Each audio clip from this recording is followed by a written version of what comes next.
Ladies and gentlemen, welcome to the House of Kayfabe. I'm Adam Harris, joined by the only Derek Jones. That matters. As you can see, we're both in our toy room, and we have a very interesting idea, actually suggested by the other Steve, Steve Barker.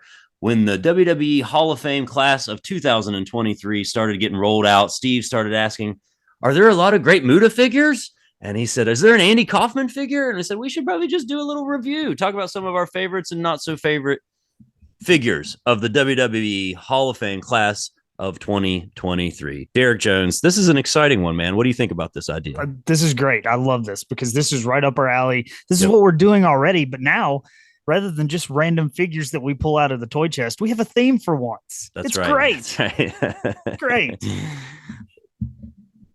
There was nothing random about that favorite figures of 2022. I mean, It was pretty random it was, yeah, because there were so many to pick from. And we really only did it because we had a couple figures we just wanted to to showcase. show off. Like, let's just add in some other stuff and call it a year. And that's not really the case with these Hall of Fame people. I know you probably have a few Rey Mysterio figures. I do not. I was able to grab the only one that I have for this one, but we'll talk about Rey Mysterio. We're going to talk about Stacy Keebler, Miss Hancock, who's being inducted this year. We're going to talk about Andy Kaufman, and we're going to talk about the great Muda, which is an interesting one, right, Derek? Is that who we Yes. said we were going to start with, right? We're actually going to start. We're going to chronological order. We're going to start with Andy Kaufman. There we Andy go. Let's Kaufman start was with in the Andy ring Kaufman. Hollywood. before Muda debuted. Andy Kaufman made his in-ring debut. Wow, interesting tidbit, man. Good call on that. Good call on that. Yeah, And I'm sure Stacy Keebler hadn't even been thought of. probably not. Probably not. She wasn't even a glimmer in Mr. Keebler's eye. We'll have to figure out what year she was born in. But Andy Kaufman actually made his professional wrestling debut in 1982.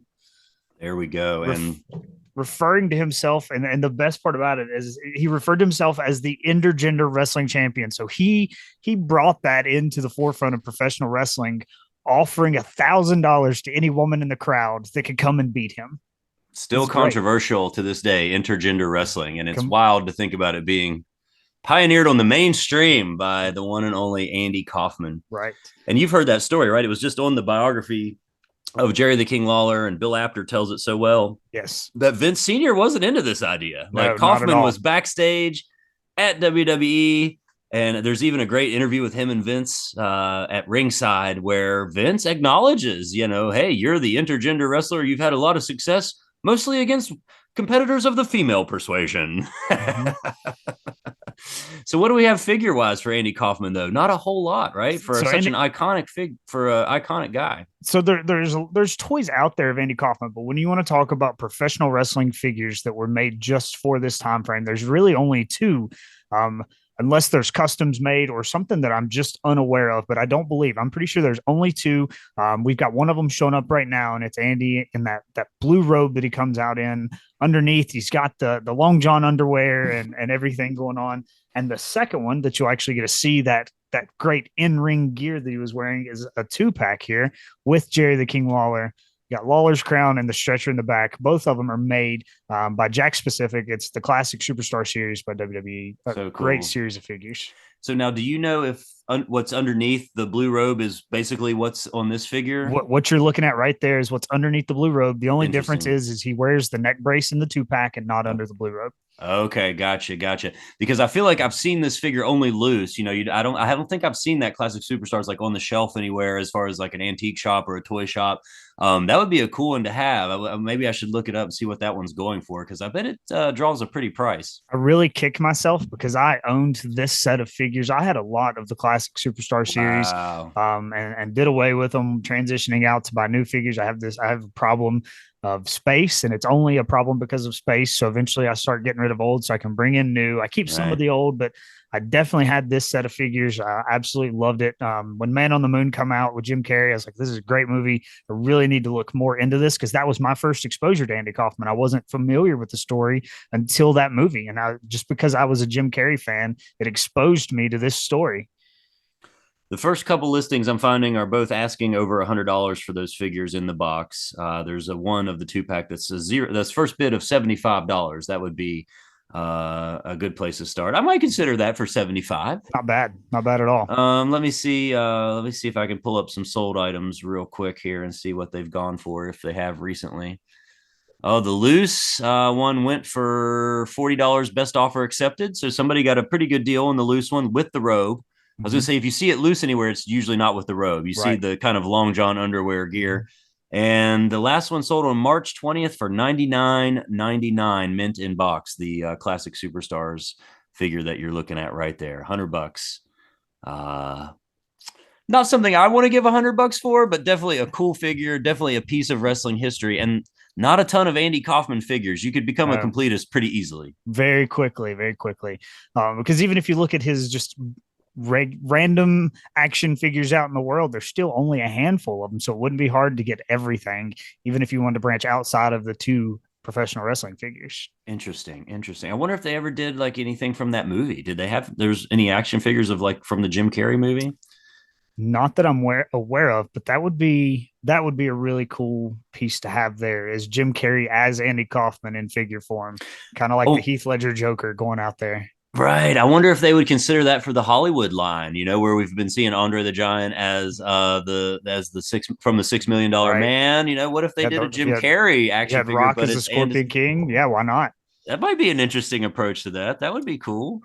I'm trying to see what other Andy Kaufman figures are out there. I'm not seeing a whole lot on. There's some Andy from Parks and Rec that I'm seeing, but that's not coming up. So really cool though. And what do you think about the idea of Jim Carrey inducting him? You know, there's a lot of concern that maybe Lawler can't make it.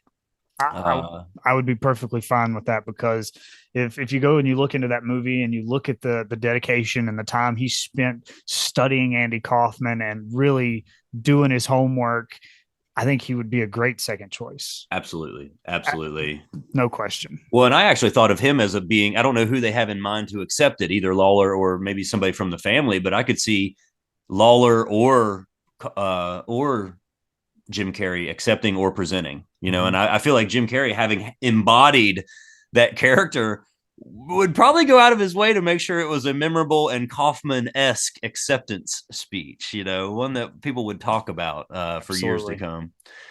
Well, that's a pretty cool place to start. Us here on the House of Kayfabe, we're talking about the action figures of this year's class of the WWE Hall of Fame. This year it's in Hollywood. Obviously a great idea in the celebrity wing to induct Andy Kaufman, star of stage and of screen. And now we're going to talk about another star from around the world, right? We're going to move on to the Japanese legend. And this guy had figures out very early on I guess, from New Japan and some other overseas figures. The great Muta. Derek, what do you got? So with Muta, I mean, started wrestling in 1984 for, you know, he's worked WCW, New Japan Pro Wrestling. He was the president of All Japan Pro Wrestling. You would think there would be more figures in the world of this guy, but there's really not, unless you really dive deep into his New Japan's heritage. But there's, as far as WCW figures and any of his time spent here in the States, you don't find a whole lot, which is kind of disappointing, but he's got some really cool figures going on. All of his New Japan stuff captures that face paint and look that he did. Most of them, especially being so toyetic, you know, you would think that an American toy maker, and maybe there was a licensing deal, you know, it seems like he might have been around enough in that time period of the Galoob WCWs that they could have included him in that line, but maybe again, it could have been a licensing thing. He should have been. And like this right here, this is the closest I think that I found to like an actual WCW referencing Muta, but you see, it's still King of Sport branded. It's still New Japan Pro Wrestling putting the figure out of the NWO Muta, which to me is a really cool figure. Did that pin for you also? I just pinned the image. I don't see. You didn't see that? Okay. Anyway, we're just figuring it out here on the House of Kayfabe channel. This is our first time doing a third screen, and I'm appreciating Derek for putting this research together and having these cool figures, man. I do love that one, and I guess, yeah, that kind of seems the most like his WCW. What do we have here? This, to me, this was the coolest figure I could find, and it actually comes with one of his iconic entrance gear. The great thing about New Man. Japan Pro Wrestling is its pageantry. And man, when these guys come out for the big events in the Tokyo Dome and different things, man, like they go all out. And Muta has some of the coolest entrances in the Tokyo Dome, and this actually comes from one of them. It's almost like a Vader Mastodon esque style headpiece coming out. The Wow. full robes and regalia, it's just amazing, amazing figure, such detail. I wish I could get that figure or a closer shot to really show the detail that's going into this, but it's such a beautiful figure, and it's great because it has all the extra parts and pieces. It's not just a basic, LJN non-movable style figure or whatever, like some of the other ones were, but this one, points of articulation. It's a more modernized figure that someone has put together. Looks like in about 2000. Is that the date I see down there? Yes, that's their production dates. Wow. So even this figure is already 23 years old. Holy cow. If I saw this on the shelf, I might buy it, man. I would be like, I might have to have this. It looks like there's a trading card in the background there too, maybe underneath the helmet. It's kind of what it looks like. I'm not 100% sure on How those, cool is that? I mean, talk about this guy straight out of a comic book or out of an anime movie of some sort, the great Muta. And, he was on WCW television when I was, he was such a mythic figure and you didn't really know why he was there. He was only there sometimes. And then they were also building that New Japan thing, that collaboration in the early 90s there. And so there were some big time main events that included Muta and, of course, Ric Flair. There was that tag match, I think, that was in the cell with was it with Terry Funk? Am I mixing that up? Against maybe like Flair and Sting or Flair and Luger, maybe. What a cool figure, man. Iconic name and an interesting induction, right? Because as far as our class of 2023, this gentleman never stepped foot in a WWE ring. No. And he's wrestled everywhere else. But that just goes to show you that the people that are putting this together this year, and I'm going to go ahead and give Triple H a lot of credit here for spearheading this. He is recognizing talent that have completely elevated the world of professional wrestling, and he knows that this man was one of those people, regardless of where he spent his time. It's a lot of respect from the WWE to Muta for doing this. He's being inducted into the Hall of Fame all over right now. This is not his only Hall of Fame induction. He's going into other companies as well. So it makes the most sense right now. He's been doing his last matches. As you mentioned, he's been inducted into a couple other Hall of Fames. This makes the most sense, and it makes WWE seem aware and relevant, and more with it than sometimes they may have appeared in the past. And so it's almost like the same with like Kaufman. It's like we've had this celebrity wing, or whatever in the Hall of Fame, was very controversial, and like whatever. But a lot of people had the reaction. It's like, oh, he's not in there. Like you would think, like we know so much about Andy Kaufman. He's like the actor wrestler. And a lot of people, I'm sure, were like surprised to know that there's a Hall of Fame that doesn't include Andy Kaufman in it. But again, it was a Memphis angle. Vince's dad wanted nothing to do with it at the time. And especially with all the actors, like Johnny Knoxville was at WrestleMania last year. We've got Bad Bunny from the music industry crossing over, Logan Paul from social media. All of this you could point back to, I guess, to Andy Kaufman for that matter. Has to be the originator. Yeah. Of doing it the right way in a serious manner, as serious as you want to call Andy Kaufman, but he did the work. He learned how to take the bumps. He put in the footwork in order to do it the right way, even though he was working everybody. Totally. Potentially the greatest worker in kayfabe of all time. And some of those promos that he would ship in, of him by his pool or whatever, him talking directly to the camera, I'm a Hollywood elite, and these sort of things. Great. Probably better than half the locker room at that time. I mean, absolutely. He probably had some advantages for production value, no doubt, and a few more people to work with him, of course, but man, great promos and believable. You really did not like this guy. And I bet the people in Memphis really wanted to rip Andy Kaufman apart. Like how condescending was this guy? Guaranteed. Well, I think we should take a quick break, Derek Jones, and we're going to return to talk about the rest of the action figures of the class of 2023 WWE Hall of Fame here on the House of Kayfabe. Stand by for part 2. Let's all go to the lobby. Let's all go to the lobby. Let's all go to the lobby to get ourselves a treat. All right, welcome back, ladies and gentlemen. Derek Jones is in the house of kayfabe, along with Adam Harris, and we are talking about figures of this year's WWE Hall of Fame class of 2023. We've talked about this year's Hollywood inductee and the celebrity wing, of course, Andy Kaufman, and we talked about the great Muta. And now I think, Derek, it's time to talk about, she was alive during the great Muta's debut. Okay. And before Andy Kaufman, 1979, our 79. youngest inductee into the WWE Hall of Fame, Miss Stacy Keibler. Here she is with a very recent figure from the WWE Legends line, the Stacy Keibler Legends Elite figure. Stacy Keibler, man, oh man, how do we say this appropriately in this day and age? She was a smoke show. It's all. There's no other way to say it. Do you mind if I call you Smoke Show, Stacy Keibler? Man, she was just so beautiful. You can tell why she was a favorite of Vince McMahon and why she got pushed to the moon. She was fire, ladies and gentlemen, and knew it too. Dating back to some of the stuff that doesn't age so well when it comes to WWE wrestling. And this is like even into the 2000s, Stacy, was involved when WWE was partnering with Girls Gone Wild. Mm-hmm. I don't know if you remember that pay-per-view, if you've ever watched it. It circulated on Reddit not too long ago. And it's like, what is this? I did not remember this even being a thing. But it was like basically a mixture of Spring Break and Girls Gone Wild and WWE. And who should be the first person to come walking out? The one who knows she's fly, Miss Stacy Keibler, and she was large and in charge in that environment. The guys all love her. I think I like the short hair, the other head sculpt better, both for the face recognition.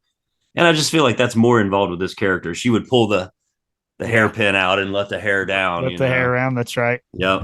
Amazing. And then went on to cross over into Dancing with the Stars. Kind of surprised she hasn't had more Hollywood interest. And, maybe that's because she isn't interested. I don't know about that. This is a cool figure, though. The elites are so articulate now. For me, it's hard to think of someone whose entire gimmick was her legs. These kneecaps just aren't doing it for for that. I don't think it translates as good here.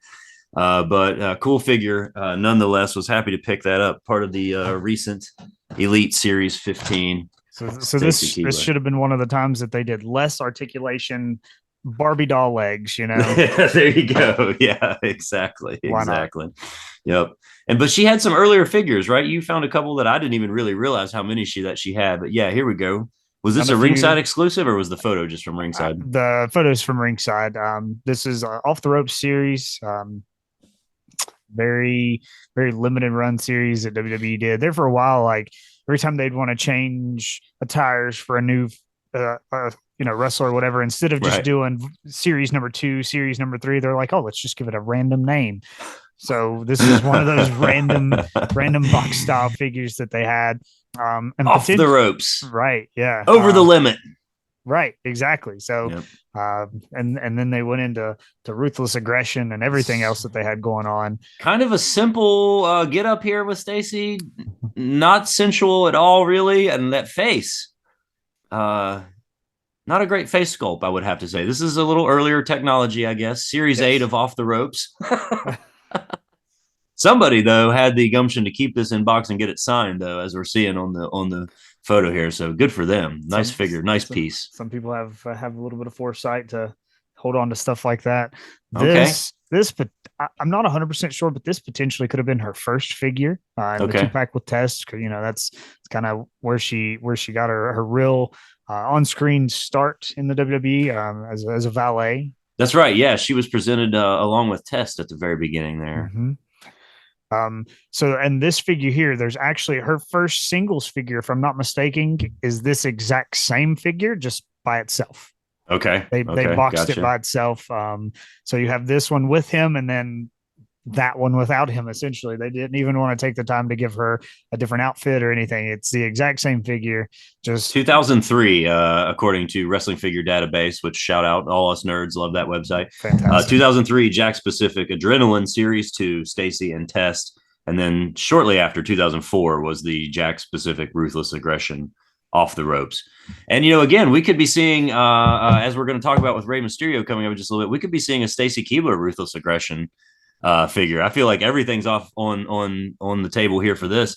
And she is just inducted, so they've got that Legends deal recently locked in. And I think this Legends figure of Stacy is all we need to expect more from Mattel when it comes from Stacy Keibler figures. If they want to get smart and they want to sell a good Stacy Keibler figure and they can get the okay from the other two gentlemen, it needs to be in a 3-pack with the Dudleys. Because to me, that's prime Stacy Keibler time frame. Definitely. Yeah, definitely. Would you consider that Ruthless Aggression era? Probably was, right? It's got to be close enough. Got to be close enough. Got to be close enough. Close enough. I mean, and we're looking at now. Oh, go just ahead. At the edge of the Attitude Era, like that's the transitioning period. You could put it in either style packaging that you wanted to. Lots of variants possible with that too. Absolutely. The different camo gear. We're due a Dudley's, but you're right. That's going to be a challenge probably while Bubba Ray is holding court in Ring of Honor. But right. I'm sorry, on Impact. NWA, but yeah. Does what do we see there? Was the 3-pack that was Stacy along with Tori and Trish. Tori and Trish. Wow, great 3-pack with a belt in there. I'm sure that was a hot piece at the time. Talking about the Divas era as well. And, now they talk about that, and I can't wait to see, like Stacy's induction package where it's going to be like, she was a pioneer in the Divas era, like it was a good thing. Yeah. But like, I'm sorry, but we were marginalizing women in a big way in this time period. I said what I said about Stacy being a smoke show, but women were marginalized largely on WWE television at this time. And they're at least trying to make it seem like that was not the case. Like, they were honoring the females in this way, but we're not going to see a lot of the bra and panties match and the whips and the lingerie, but I can't wait to see how they rewrite history here. How do you put a video package together for her knowing that we're in the era of PG that we're in? Yeah. And it still be okay. And people not think they're doing that girl wrong, man. Even though she did everything there. Sure. It was her doing it, but sure. But they're going to be mad at WWE for showing it again. She was a Nitro girl, right? Are they even going to show her dancing in Nitro, or will they even acknowledge that part of her career? They probably won't even bring that part up. They're going to make it seem like they plucked her from the obscurity. Yeah, exactly. But looking through the figures, this one here is probably actually my favorite figure of hers. The newest one that you're showing off looks really nice, but I don't know, just something about this one. And it could be the Barbie doll legs. There's no. I agree. Yeah, I agree. You don't see the kneecaps poking out there on Stacy, who was all about the legs. I mean, it was like Kid Rock covered ZZ Top in order for Stacy to have music. That's how big she was at the time, or at least it was a great coincidence. That's how big they wanted her to be at the time. That's right. I think in Vince's mind, she was going to be that top tier talent on his roster that he could push into Hollywood. But we touched on it a little bit, but it didn't. Yeah. What do you think? What happened there? Yeah. I wonder what the deal is with that. Interesting. I mean, and Dancing with the Stars is a big deal, but even that doesn't seem to have launched her, into any other mainstream things. And again, maybe she doesn't need it. Maybe Stacy's doing just fine. And probably just signed a nice new Legends deal, like we talked about. Right? Fun. We're talking about the figures of this year's class of the WWE Hall of Fame. And Stacy only had, 1, 2, 3, 4, 5 or so. Yeah, very, very few. 5 that we've pulled images from, 6 potentially. There's a bobblehead here that I'm seeing that's showing up on Wrestling Figure Database. Not really counting that. We're under 5 figures for her. Not the case with our main eventer, with our headliner of this year's Hall of Fame. I love the fact that Rey is going into the Hall of Fame and having a high-profile feud with his son, Dominic at WrestleMania, man. Yes. This is so cool. I think this works out perfectly. I think it's great. And I like the fact that everybody else is kind of touching on it and getting involved with it and putting their 2 cents in. Even CM Punk tweeted a congratulatory, good for you, Ray. I wanted to punch him 20 years ago. Tweet from Ray versus the Straight Edge Society, and he posted a picture, and it was great. Very nice. But in a little nod and a wink, from one wrestler to another, keeping kayfabe alive, and I appreciated awesome. that. It was cool. That's so cool, and I think we're spoiled. We see Rey Mysterio almost every week on television. Yeah, but we take that for granted, and I think that this guy is a true living legend. Talk about all the miles, all the places around the world that this guy has wrestled, has been a legend everywhere he went.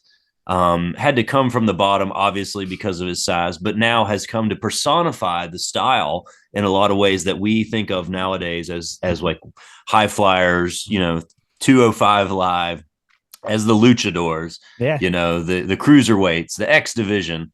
It kind of all can be traced back to Rey Mysterio and a select few others. Absolutely. And Ray has been working in ring longer than I've been alive. Yes. He debuted in April of 89, and I was born in July of 89. So he's literally been in ring longer than I've been alive. So he debuted in 89, working the independent scene. I want to say AAA, he started in 1992-93 timeframe, if I'm not mistaken. Okay. So even then, he's been around forever. Come to WCW in 1996, debuted at a pay-per-view. Eric Bischoff seen the value of luchadors at that time, wanting to bring them into WCW, and he debuted at the Great American Bash. I forgot about that, but yeah, you're absolutely right about that. And who did they put him out against? It's one of his many legendary pay-per-view matches from WCW. This guy was Mr. Pay-per-view to me. I'm pretty sure he worked Malenko his first. It makes sense. I was just going to say it was probably Malenko. I know there was that legendary, is it Halloween Havoc with him and Eddie Guerrero? Yes. And I think that was one of the figures I was going to talk about was there it is. I mean, the 2-pack with him and Eddie. This to me is like, if I would show this match to somebody that's never seen wrestling before, absolutely. I think a lot of us feel the same way about that. It's just like, even though it's a high spot fest, it was so new at the time and so innovative. And these guys make it look good and believable, and every move matters, even though there's some really high and what we call the flippy stuff. Man, it all mattered. It all counted, and you were on the edge of your seat the entire time, man. And this is definitely, gonna capture me as like a favorite, a favorite incarnation of Rey Mysterio. And it's great because, we're talking about it, but we didn't pre-talk about any of these matches really before we started. So, this was an image that I found, and this is the image that Adam sent me.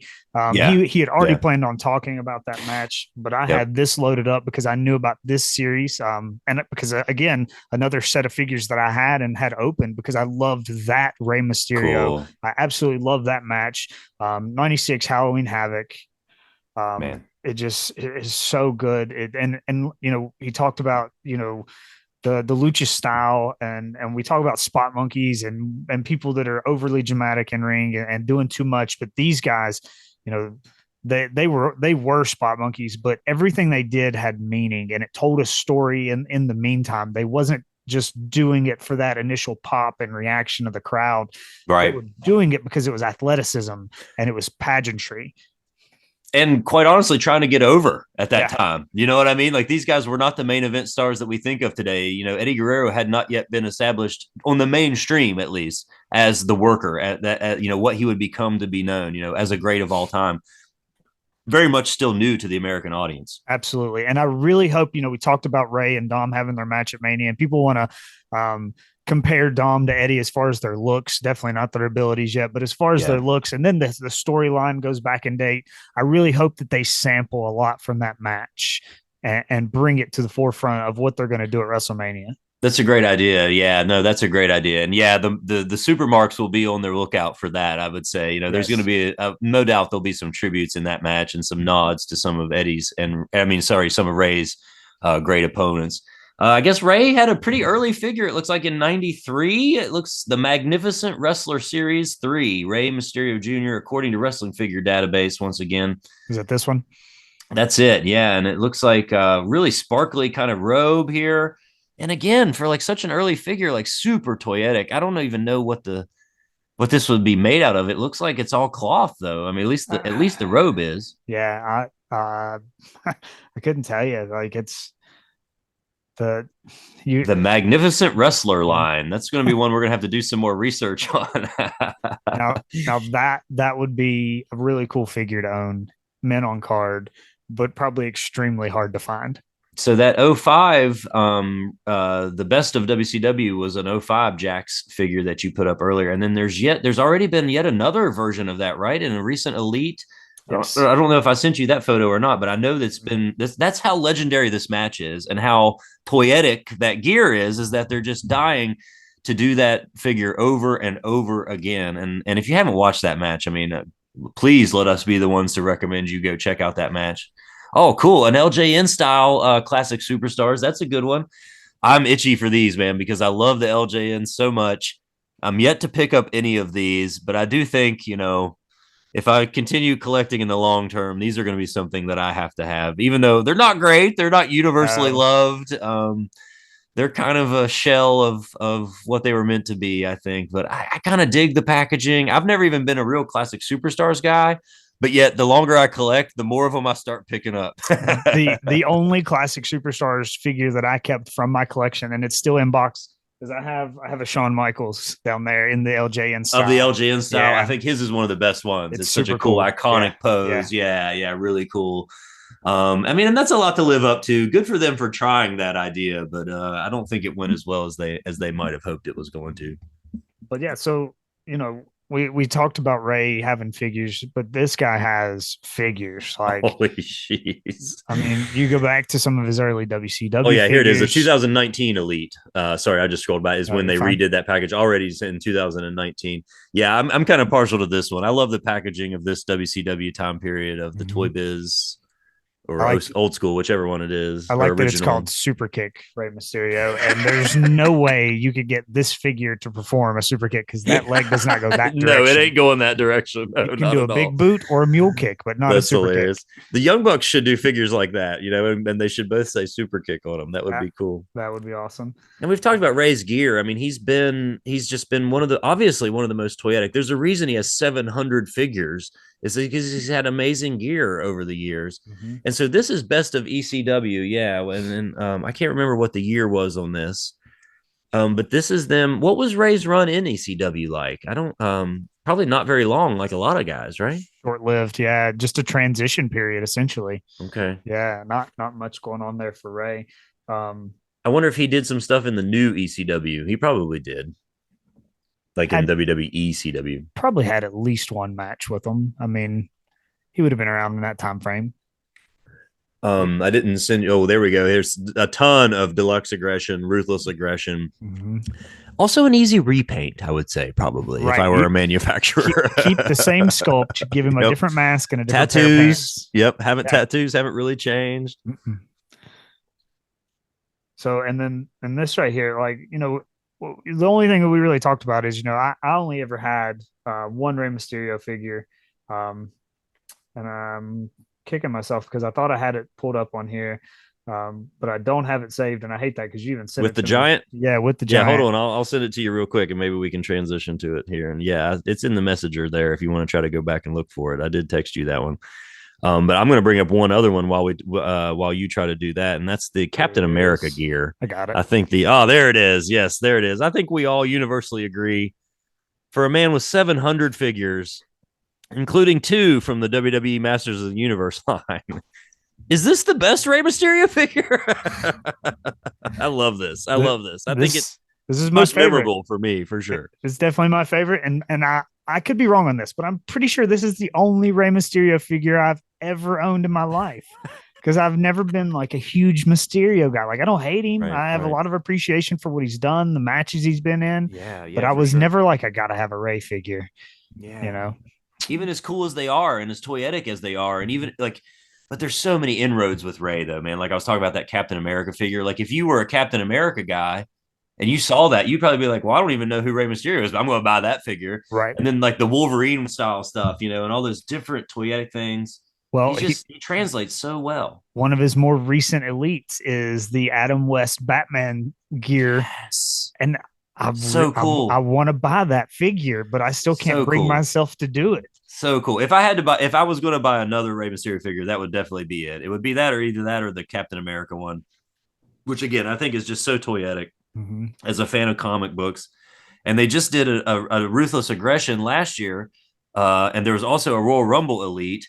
And according to Wrestling Figure Database, and I just had to point this out, it says that he has had 7 figures in 2023 already. Jesus. It's the end of March, and it says there's 7 figures already from Rey this year. I think this one is from last year. I was going to talk about this one as one of his more toyetic ones, also a superhero crossover.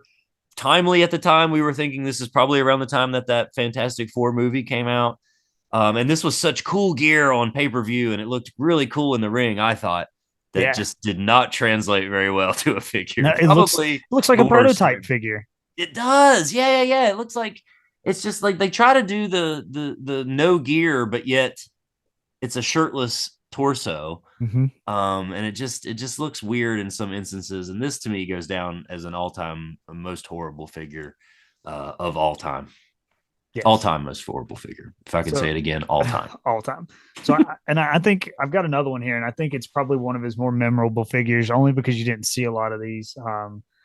But it's the Yes. unmasked Rey Yes. Mysterio Jr. Yes. Um, I'm so glad you put that in there. right, so WCW 1999 Super Brawl 9. You've got the Okay. Outsiders versus Conan and Rey Mysterio. It's a mask versus hair match. Obviously, the Outsiders are not cutting their hair; they were never bald, so Rey lost his mask. Wow. Um, Kevin Nash wants him to take it off, and then he takes it off, and he jokes with him. He's like, "No, put it back on, put it back on." And I can see that imagery. I remember that match very vividly because at that time I knew the importance of a mask to a luchador. Sure. I'd done my homework even at that young of an age, so I knew how big it was, and it. For a young fan, like it was kind of heartbreaking to see Rey Definitely. Mysterio have to take his mask It off. didn't seem right. No, it No. didn't. It seemed like it was like sacrilege Mm-hmm. to wrestling, and that's what the NWO was going for when they pulled that off for sure. And I'm wondering again, back to the video packages, and what is WWE going to do? Do they even acknowledge that Rey Mysterio went without his mask? They have to they have to reference that they have to show off the LWO. They have to have them with the horns on, at least one image with the horns. Oh, we will see. We're gonna have to wait and see on that one. Did you like this period though? I mean, how did you feel about Ray without the mask? Can he get over? Is it as relatable without the mask? I I don't think it was. Mm-hmm. I don't think merchandise sales were quite as much as they wanted it to be. At this time, WCW was trying to not have any gimmicky characters. Everything was Mm-hmm. Mm-hmm. real and Most reality reality based. So based. let's take the cartoon off your face and let you be a human. Yeah.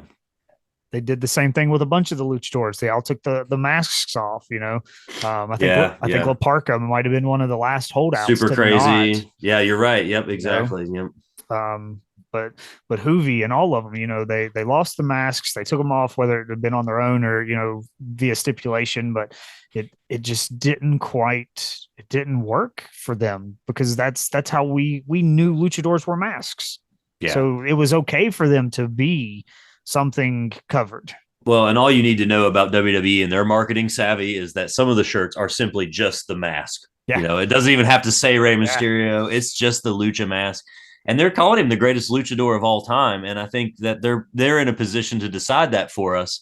But yeah, without the mask, he's just yet another cruiserweight, unfortunately, I think. Right. And not a bad looking person, No. but his size comes out even more. And I think the mask is what gets you past all that. Yes. The mask is like the superhero. It's like Clark Kent going into the phone booth and coming out with the cape. It makes all the difference in the world. Mm-hmm. And it's really neat that they even took the step to embody this forever in the hearts and minds of figure collectors through this Bruisers series. I like this set. I love the packaging. They're really cool to find minimum card. I have the Brian Clark sitting right behind me as Wrath.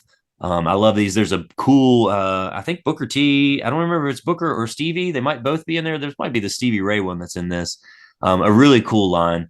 And so we'll see if they acknowledge that in Ray's package this year during the Hall of Fame induction. We'll see if they show Vince and that famous desk scene with Stacy. We'll see if they show Terry Funk and Great Muta brawling it out.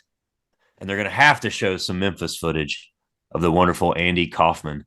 It's been so fun, Derek Jones, to chat with you about these figures of this year's class of the Hall of Fame. Thanks for watching here on YouTube. We've got some more WrestleMania preview stuff still to come. So check us out here on the House of Kayfabe. Like and subscribe. For the Derek Jones, the only Derek Jones that matters, I'm Adam Harris here in the House of Kayfabe, signing off.